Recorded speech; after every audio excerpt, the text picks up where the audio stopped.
Sima.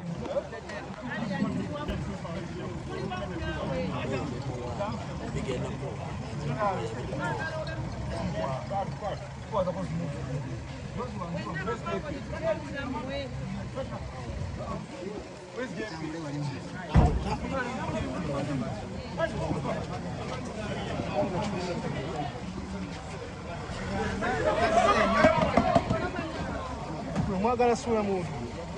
JP hurry. JP.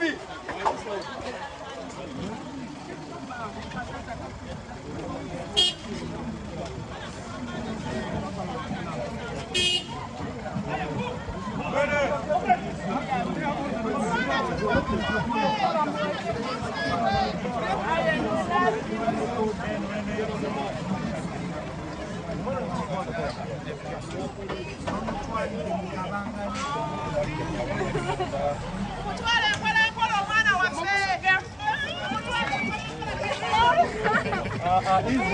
Polisi mufanya kubaya. Don't watch.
Entwala gye bamututtemu ng'era omuntu alina aba sympathizers abangi ne poliisi badde mu kutya gamba katumuteekwa. Entwala gye bamututtemu tebadde mbi, sijja kugamba nti mbi, babadde bamuwa security.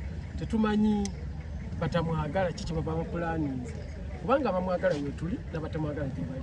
Olwekyo poliisi bwe bamuwadde security tizuke, tusaba ne mu kkomera bamuwa obukuumi obulungi n'obujjanjabi obulungi, tusinkane ku Lwokuna amazima gaveeyo, sayidi etannaweza bujulizi ekkirize Alien Skin awoze nga avaka wakati leero Alien Skin ye bw'aba nti ali mu kkomera ng'ate tugamba obujulizi obuluma tebunaggwayo, kitegeeza kkooti eba yasazedde omusango mu ngeri ya kyekubiira.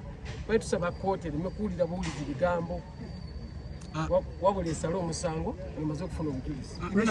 Okusinziira ku bwe tulabye patrols ezisukka mu 4 okuliniza amagezi ezimututte, lwaki kibadde bwe kityo?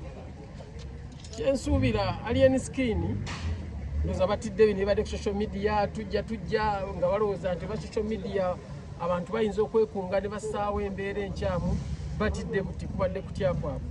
Naye bakirabye nti tewali fujjo likoleddwa era tewali fujjo lijja kukolebwa.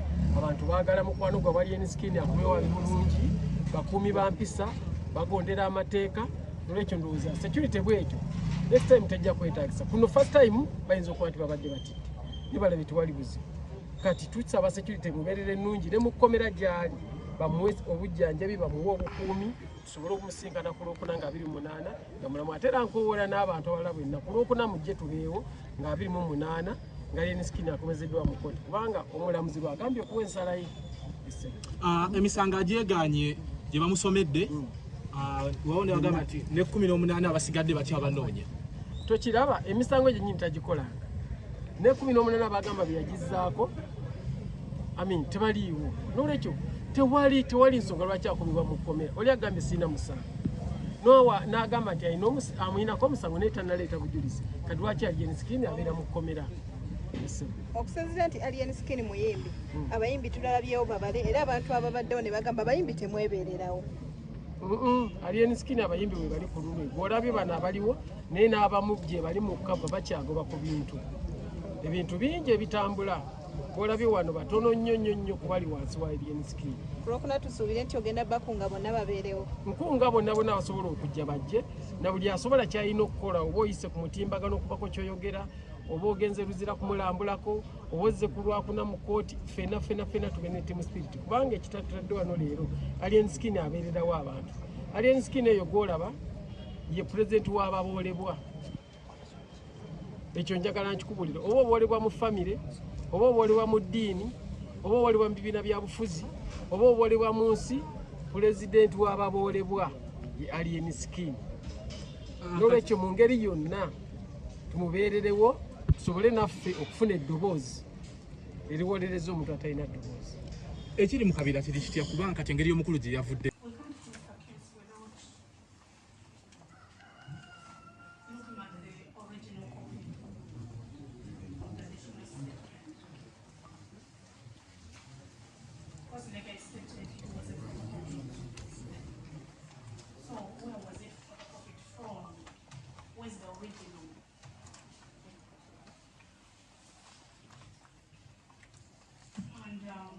Had the complainant been here in court, my work would have been very easy because I would have only asked him to confirm whether he made that statement, and court would gladly I would move forward to gladly close the case.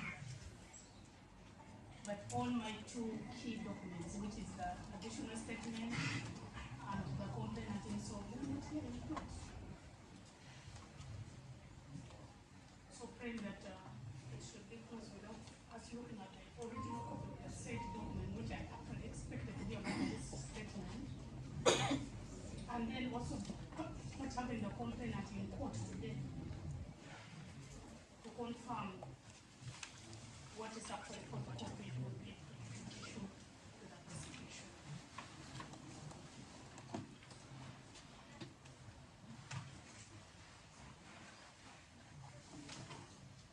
I understand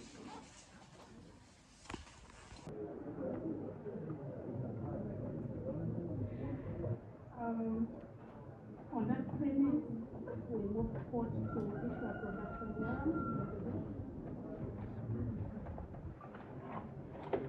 Unfortunately, Your Honor, I am not seeing the additional statement on my board.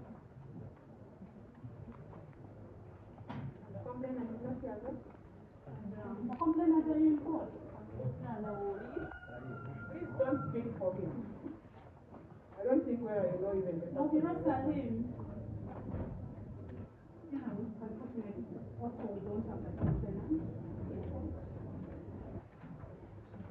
So, counsel for the case should be able to research because the letter originated from there.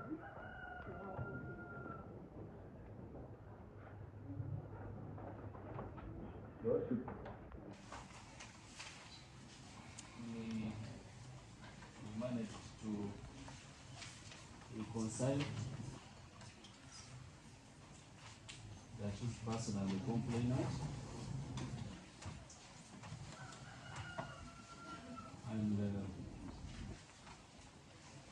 an additional statement was recorded by the complainant. Together with the complainant wrote a letter that is on 22nd November 2024.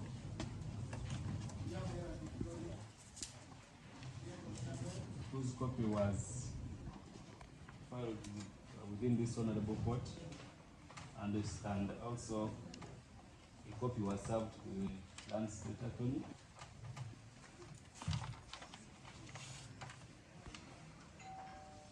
We attached to that letter was a copy of the additional statement by the complainant indicating that he had lost interest.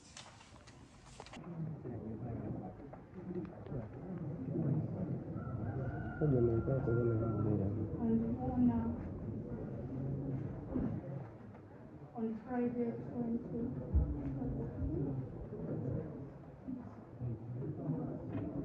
On 22nd. Yeah.